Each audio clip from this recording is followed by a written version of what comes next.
volta o programa Conexão de hoje, sempre em nome de Unimed Marília, cuidar bem da sua saúde, este é o plano. Conosco também a Vitalícia Levíssima Água de Marília, Oral Center Odontologia Especializada, do meu amigo Dr. Wilson Kleinschmidt e também a Companhia Agradável da Lapa Reforço de Fundações. O fim das trincas e rachaduras, você falou que casa perde obstáculo, tal, da trinca e rachadura, chama a Lapa, viu, que já resolve lá o reforço de fundação, é o fim das trincas e rachaduras.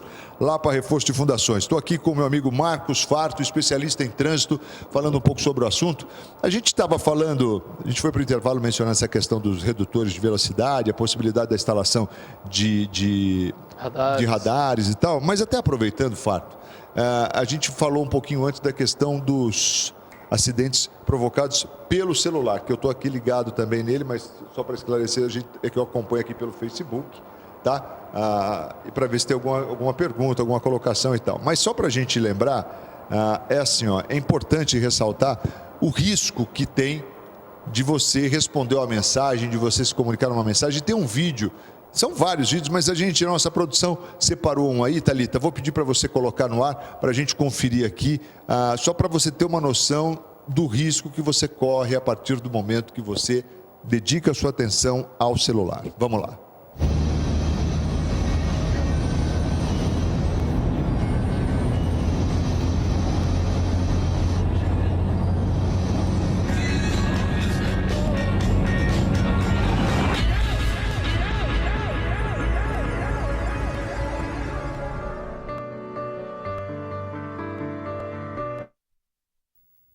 Pois é, muito rápido, né? A hora que você percebe, já foi, já está. Tem um outro que eu vi esses dias, que falava alguns cuidados. O indivíduo, ele começa acelerando muito. Agora eu estou com o retorno. Deixa eu... Nós vemos assim, a questão do aparelho celular, ele subtrai de você toda a sua atenção. Você fica na expectativa de ter a resposta de uma pergunta feita, ou você quer enviar uma mensagem para alguém. E nesse ato, nessa ansiedade, você se torna praticamente um alvo da imprudência. E essa imprudência pode culminar no prejuízo fatal. Quando não, tirar a vida de alguém. Quando nós partimos para a questão criminal no Código de Trânsito, as penas para quem mata no trânsito são as mais brandas possíveis. E aí você busca entender por que o legislador quis amenizar tanto essa fatalidade, que é tão cruel quanto quem tira a vida de uma outra pessoa com frieza. Você está tirando uma vida. No conceito de alguns, em relação que aquele que comete um crime de trânsito, ele não é um criminoso por natureza. Foi alguém que por um gesto, uma atitude ou por uma culpa, teve um ato inconsequente que gerou aquele prejuízo nocivo à família de alguém. Ao contrário daquele que sai com a vontade dolosa de matar. Então, mas independente de ser esse ou aquele, nós temos os potenciais suicidas, que são aqueles que distraidamente usam da moto, usam do celular, usam do veículo para brincar com velocidade. Você comentava a respeito da região do aeroporto, né? Bom, Marília a gente conhece muito bem. Infelizmente, uma grande demanda dos moradores daquela região cometem uma infração gravíssima todos os dias, quando fazem ultrapassagens sobre a faixa contínua. É uma multa gravíssima de R$ 1.460. E isso é constante naquela região. Outras regiões também, você pega uma Santo Antônio, a própria imprudência do motorista leva a cometer atos que geram essas consequências. E a gente sempre procura um culpado. Então, eu quero encontrar um culpado para ser subjugado à minha conduta, ao meu comportamento. E dois culpados que eu encontro, de um lado, quero encontrar a falta de fiscalização. E quando a fiscalização existe, eu mando mensagem no WhatsApp dizendo que tem fiscalização. Por outro lado, os donos de autoescola, os CFCs, Centros de Formações de Condutores, nós desmoralizamos esses empreendedores que têm um trabalho vamos dizer assim, é um teatro praticamente, é um sacerdócio, porque o cliente chega, o adolescente, o jovem, chega com 18 anos e ele já vai com um vício. Qual que é o vício? Eu já sei dirigir. E aí esses profissionais têm todo um trabalho de remoldar, tem todo um trabalho de requalificar esse jovem, esse novo condutor que está chegando, para ele mudar o comportamento. Então, é uma arte mesmo que esses profissionais desenvolvem em tão pouco tempo, com um custo alto, que a maioria das vezes são os encargos impostos pelo governo, que torna a habilitação tão cara. E a culpa a gente coloca neles. O centro de formação me ensinou assim, ou o instrutor não me ensinou. Como é que você ensina em 18 horas mais de 300 artigos do Código de Trânsito, mais de 32 leis, mais de 680 resoluções em tão pouco tempo? Então, esses profissionais do trânsito, vamos dizer assim, os donos de autoescola, os instrutores de trânsito, eles merecem um pouco mais de respeito e até mesmo reconhecimento. Por quê? Porque nós queremos culpados, encontramos eles e queremos que eles paguem a conta do nosso comportamento errado. Sabe, Farto, você mencionou aí no início da sua resposta algo que eu vejo realmente como um dos fatores que fortalecem a infração. É o fato de as pessoas que matam no trânsito não serem punidas como deveria. Como gostaríamos que elas fossem. Que elas fossem. Porque, meu amigo, eu vou dizer uma coisa, para mim eu não consigo, olha, eu vou, ficar velho sem aceitar e sem mudar a minha opinião a respeito do indivíduo, né? Eu não estou aqui criticando quem bebe, nada disso. Eu critico quem bebe e pega um volante e vai andar de carro ou vai andar de moto, né? E quem faz isso está assinando embaixo que é um criminoso, vai poder cometer a qualquer momento um crime que é tirar a vida de um cidadão que está voltando para casa do trabalho, que está indo com a família em um passeio, que está praticando uma atividade física, enfim, que está tentando simplesmente concluir o seu dia de vida. E o indivíduo que encheu a cara ou tomou 1, 2 copos, sabe-se lá quanto, a lei é clara com relação a isso. Tolerância zero. Então, o indivíduo bebeu e pegou o volante, ele passou a assinar a condição de criminoso. Sim. Pode ser doloroso, olha, pode ser o que for, mas eu não vou mudar minha opinião, porque é só o dia que isso acontecer com a sua ou com um familiar seu, é que você vai entender o que nós estamos falando aqui.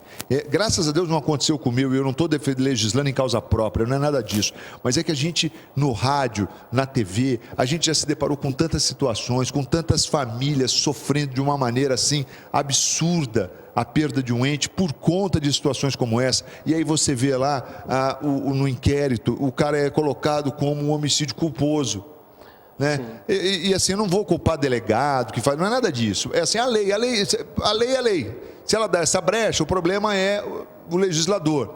Aí que eu quero entrar com você o seguinte: quem faz as leis no nosso país são os deputados, na esfera estadual, os deputados federais na federal, os vereadores na municipal. Como é que nós estamos assim? Tem gente que entende de trânsito, por exemplo? Como é que funciona isso? Como deputado? Olha, nós vemos o Código de Trânsito como uma coxa de retalho. Inclusive, já há um novo Código de Trânsito em relação àquela condição de mudança. Ele precisa, nessa condição, assimilar melhor, com mais rigor, essa questão de punir criminalmente o indivíduo que assume essa responsabilidade. Existia a figura do dolo eventual. É claro, eventualmente, uma autoridade judiciária, um delegado ou outro, ele acaba fazendo com que, de acordo com o comportamento daquele indivíduo, ele abra ou instaure um inquérito sobre o homicídio por dolo eventual. Mas nós temos uma conduta e uma lei que beneficia essas pessoas que se assemelham a marginais, a criminosos. Hoje, a tolerância ao volante para ingestão de bebida alcoólica é a tolerância zero, Marcos. Não é permitido. Mas tem uma margem de 0,04. Não. Essa margem de 0,04, ela é para a oscilação do equipamento. E hoje, em Marília, nós temos uma fiscalização severa em relação a isso. Realmente a Polícia Militar Que bom, atua que com bom. maestria, é de se tirar o chapéu sim para os colegas, porque são rigorosos nessa condição. E também tem a sua razoabilidade. Por exemplo, o cidadão ele fez ingestão de bebida e vai dirigir, eu não quero soprar o etilômetro. Não vai soprar, é um direito que ele assiste, porém tem uma autuação específica para isso. Não é porque ele ingeriu, é porque ele se recusou a soprar o equipamento. Ah, mas eu não sou obrigado a produzir provas contra mim, que é a maior excludente que transpuseram para o conceito de fiscalizar. Você tem o direito de não produzir provas contra si, mas você não tem o direito de tirar outra vida pela tua imbecilidade, a tua imprudência ou o teu comportamento nocivo. E isso não é somente para a ingestão de bebida alcoólica, é também para aquele que usa maconha, crack, cocaína, que dirige sob influência desse tipo de substância entorpecente.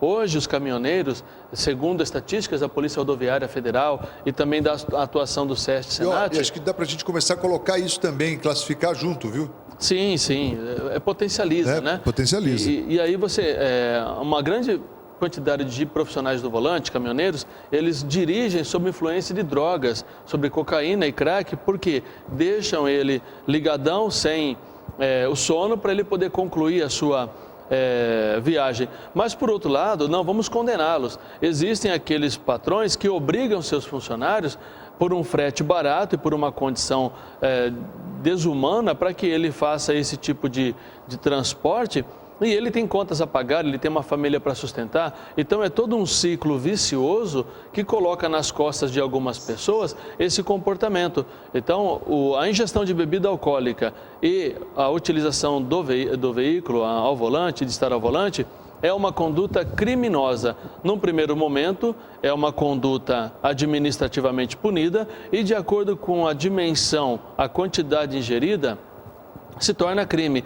E ainda, para elucidar um pouco mais, as pessoas, ao ingerirem bebida, elas têm que saber o seguinte: o álcool permanece no organismo dela dependendo de 8 a 10 horas até ser eliminado. E ele é eliminado da transpiração, respiração, da diurese. Então, eu ingeri bebida durante a noite, às 5 horas da manhã vou assumir o veículo para viajar. Não posso, porque eu ainda estou sob influência de álcool. E se fiscalizado, vai ser punido. E você sabe que uma situação interessante, Farto, a gente estava mencionando aqui a questão de quando as pessoas avisam pelo grupo, tem uma fiscalização em determinado lugar, tal, atrapalhando o trabalho da polícia. E outro aspecto também desses dias que eu vi foi um indivíduo contando como é que você tira o odor do álcool e tal, né? Acho que com ficção. Não, isso aí é ficção. Não, mas ainda que fosse verdade, e assim, com todo louvor, né? Olha, aí agora acabou e tal. Né? Na verdade, você pode até tirar, mas o risco continua porque você está embriagado, cara. Está sob influência. O álcool, o açúcar, ele queima aquele álcool que está na boca, na mucosa bucal, ali com na saliva ali, né? Saliva. Só que o equipamento, ele vai fazer a medição do ar alveolar, aquele que sai dos pulmões. Então, pode comer açúcar à vontade, mas o álcool está... Cuidado com o diabetes. Vai ter uma diabetes aí, vai ficar uma coisa... Olha, infelizmente, nosso tempo chega ao final. O senhor Oswaldo diz o seguinte, com relação à Guarda Municipal, disse assim: Marília deveria ter a Guarda Municipal à noite, pois eles são mais preparados do que os vigias. É uma sugestão. Não, é uma questão muito técnica a ser abordada, respeito à opinião do cidadão, ele tem mesmo que se manifestar, afinal de contas, é um munícipe e nós atuamos em interação com a sociedade em geral, né? Com certeza. E eu quero agradecer você que participou aí com a gente. O Ilcinho mandou um abraço para você aqui também. Opa, obrigado, senhor. Deus abençoe. E a gente fecha aqui o programa Conexão, Farto, agradecendo aí pela tua presença. E você vê, a impressão que tem é que a gente acabou não falando nada, tinha muita coisa ainda para ser conversada, mas você volta muito em breve para a gente falar mais sobre trânsito aqui no Conexão. Marcos, agradeço mais uma vez, estou à disposição. Caso tenham alguma dúvida, podem pelo Facebook deixar ali uma pergunta, Marcos Farto 2, que tem o 1 e tem o 2, né, um já está lotado, deixa lá a mensagem. e na medida do possível a gente vai respondendo. Não dou conta, é muita coisa, mas a gente vai respondendo sempre. O WhatsApp, ele estava contando para mim aqui, não liga, não briga se você manda o WhatsApp pro Farto, ele não te respondeu, que a fila é grande, hein? Não, eu tenho 530 mensagens, eu não dou conta. Tá difícil, cada dia mais. Obrigado, Farto. O Conexão fica por aqui, nós estaremos de volta amanhã. Você ligou o televisor agora, perdeu um programa excepcional, você pode conferir a reprise às 8 da manhã ou pelo Facebook. Ótima noite, fiquem com Deus e até a próxima. Tchau.